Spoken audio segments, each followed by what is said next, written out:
the imp of the perverse.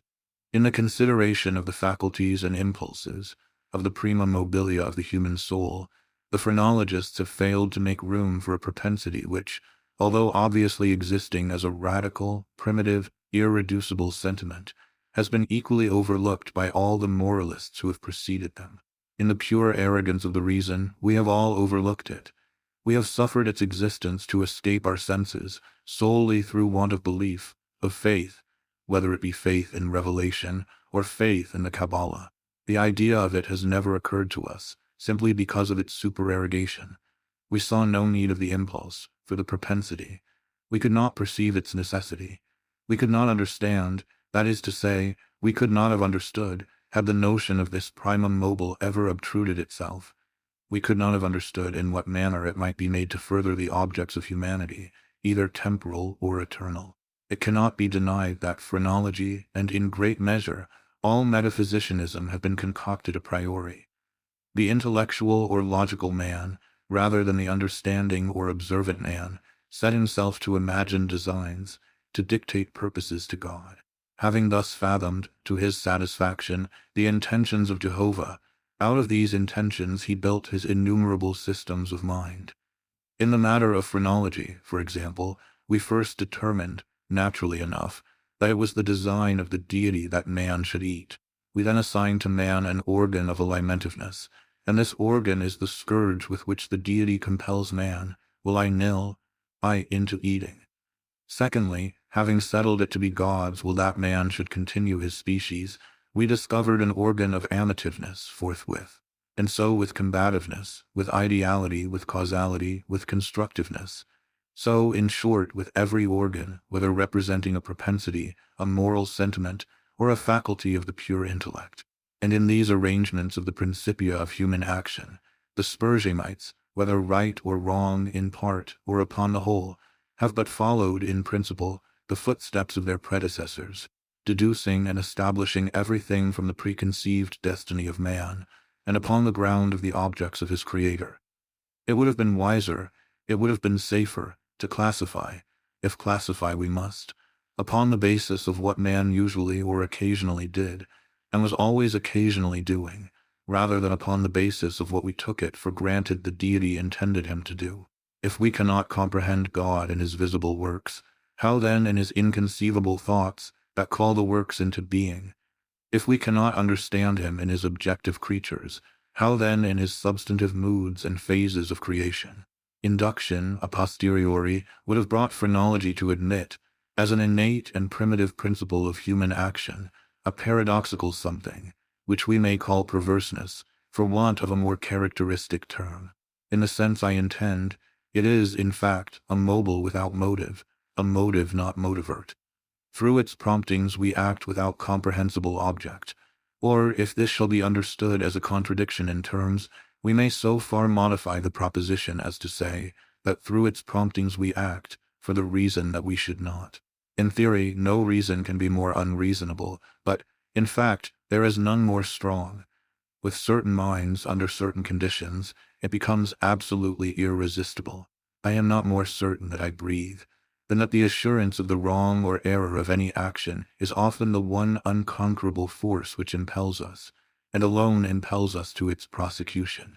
Nor will this overwhelming tendency to do wrong for the wrong's sake admit of analysis or resolution into ulterior elements. It is a radical, a primitive impulse, elementary. It will be said, I am aware, that when we persist in acts because we feel we should not persist in them, our conduct is but a modification of that which ordinarily springs from the combativeness of phrenology. But a glance will show the fallacy of this idea. The phrenological combativeness has for its essence the necessity of self-defense. It is our safeguard against injury. Its principle regards our well-being, and thus the desire to be well is excited simultaneously with its development. It follows that the desire to be well must be excited simultaneously with any principle which shall be merely a modification of combativeness. But in the case of that something which I term perverseness, the desire to be well is not only not aroused, but a strongly antagonistical sentiment exists. An appeal to one's own heart is, after all, the best reply to the sophistry just noticed. No one who trustingly consults and thoroughly questions his own soul will be disposed to deny the entire radicalness of the propensity in question. It is not more incomprehensible than distinctive. There lives no man who at some period has not been tormented, for example, by an earnest desire to tantalize a listener by circumlocution. The speaker is aware that he displeases. He has every intention to please. He is usually curt, precise, and clear. The most laconic and luminous language is struggling for utterance upon his tongue. It is only with difficulty that he restrains himself from giving it flow. He dreads and deprecates the anger of him whom he addresses. Yet the thought strikes him that by certain involutions and parentheses this anger may be engendered. That single thought is enough. The impulse increases to a wish, the wish to a desire to an uncontrollable longing, and the longing to the deep regret and mortification of the speaker, and in defiance of all consequences is indulged. We have a task before us which must be speedily performed. We know that it will be ruinous to make delay. The most important crisis of our life calls, trumpet-tongued, for immediate energy and action. We glow, we are consumed with eagerness to commence the work, with the anticipation of whose glorious result our whole souls are on fire. It shall be undertaken today, and yet we put it off until tomorrow. And why? There is no answer, except that we feel perverse, using the word with no comprehension of the principle. Tomorrow arrives, and with it a more impatient anxiety to do our duty, but with this very increase of anxiety arrives, also, a nameless, a positively fearful, because unfathomable, craving for delay. This craving gathers strength as the moments fly. The last hour for action is at hand. We tremble with the violence of the conflict within us, of the definite with the indefinite, of the substance with the shadow. But if the contest have proceeded thus far, it is the shadow which prevails. We struggle in vain. The clock strikes, and is the knell of our welfare. At the same time, it is the chanticleer note to the ghost that has so long overwrought us. It flies, it disappears, we are free. The old energy returns, we will labor now. Alas, it is too late, we stand upon the brink of a precipice, we peer into the abyss, we grow sick and dizzy. Our first impulse is to shrink from the danger. Unaccountably we remain. By slow degrees our sickness and dizziness and horror become merged in a cloud of unnameable feeling. By gradations, still more imperceptible, this cloud assumes shape, as did the vapor from the bottle out of which arose the genius in the Arabian Nights. But out of this our cloud upon the precipice's edge, there grows into palpability, a shape, far more terrible than any genius or any demon of a tale.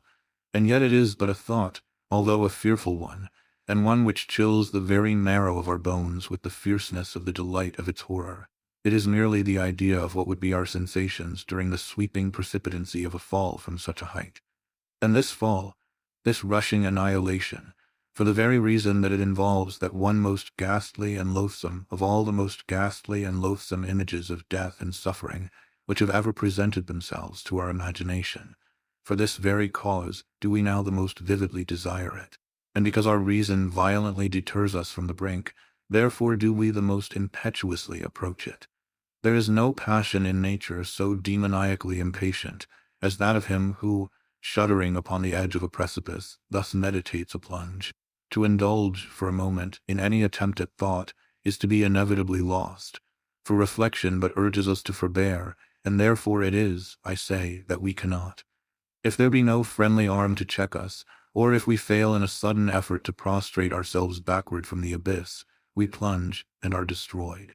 Examine these similar actions as we will, we shall find them resulting solely from the spirit of the perverse. We perpetrate them because we feel that we should not. Beyond or behind this, there is no intelligible principle, and we might, indeed, deem this perverseness a direct instigation of the arch-fiend, were it not occasionally known to operate in furtherance of good. I have said thus much, that in some measure I may answer your question, that I may explain to you why I am here, that I may assign to you something that shall have at least the faint aspect of a cause for my wearing these fetters, and for my tenanting this cell of the condemned. Had I not been thus prolix, you might either have misunderstood me altogether, or, with the rabble, have fancied me mad. As it is, you will easily perceive that I am one of the many uncounted victims of the imp of the perverse. It is impossible that any deed could have been wrought with a more thorough deliberation. For weeks, for months, I pondered upon the means of the murder. I rejected 1,000 schemes because their accomplishment involved a chance of detection. At length, in reading some French memoirs, I found an account of a nearly fatal illness that occurred to Madame Palau through the agency of a candle accidentally poisoned. The idea struck my fancy at once. I knew my victim's habit of reading in bed. I knew, too, that his apartment was narrow and ill-ventilated. But I need not vex you with impertinent details. I need not describe the easy artifices by which I substituted, in his bedroom candle-stand, a waxlight of my own making for the one which I there found. The next morning he was discovered dead in his bed, and the coroner's verdict was, death by the visitation of God. Having inherited his estate, all went well with me for years. The idea of detection never once entered my brain. Of the remains of the fatal taper, I had myself carefully disposed. I had left no shadow of a clue by which it would be possible to convict, or even to suspect me of the crime. It is inconceivable how rich a sentiment of satisfaction arose in my bosom as I reflected upon my absolute security. For a very long period of time, I was accustomed to revel in this sentiment. It afforded me more real delight than all the mere worldly advantages accruing from my sin. But there arrived at length an epoch from which the pleasurable feeling grew, by scarcely perceptible gradations, into a haunting and harassing thought. It harassed because it haunted. I could scarcely get rid of it for an instant. It is quite a common thing to be thus annoyed with the ringing in our ears, or rather in our memories, of the burthen of some ordinary song, or some unimpressive snatches from an opera. Nor will we be the less tormented if the song in itself be good, or the opera air meritorious. In this manner, at last, I would perpetually catch myself pondering upon my security, and repeating in a low undertone the phrase, "I am safe." One day, whilst sauntering along the streets, I arrested myself in the act of murmuring, half aloud, these customary syllables. In a fit of petulance, I remodeled them thus: "I am safe, I am safe, yes, if I be not fool enough to make open confession." No sooner had I spoken these words than I felt an icy chill creep to my heart.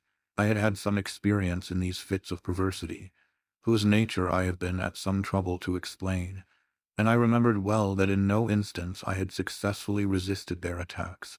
And now my own casual self-suggestion that I might possibly be fool enough to confess the murder of which I had been guilty confronted me, as if the very ghost of him whom I had murdered, and beckoned me on to death. At first I made an effort to shake off this nightmare of the soul.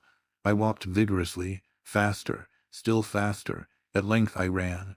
I felt a maddening desire to shriek aloud. Every succeeding wave of thought overwhelmed me with new terror, for, alas, I too well understood that to think in my situation was to be lost. I still quickened my pace. I bounded like a madman through the crowded thoroughfares. At length, the populace took the alarm and pursued me. I felt then the consummation of my fate. Could I have torn out my tongue, I would have done it, but a rough voice resounded in my ears. A rougher grasp seized me by the shoulder. I turned, I gasped for breath. For a moment I experienced all the pangs of suffocation.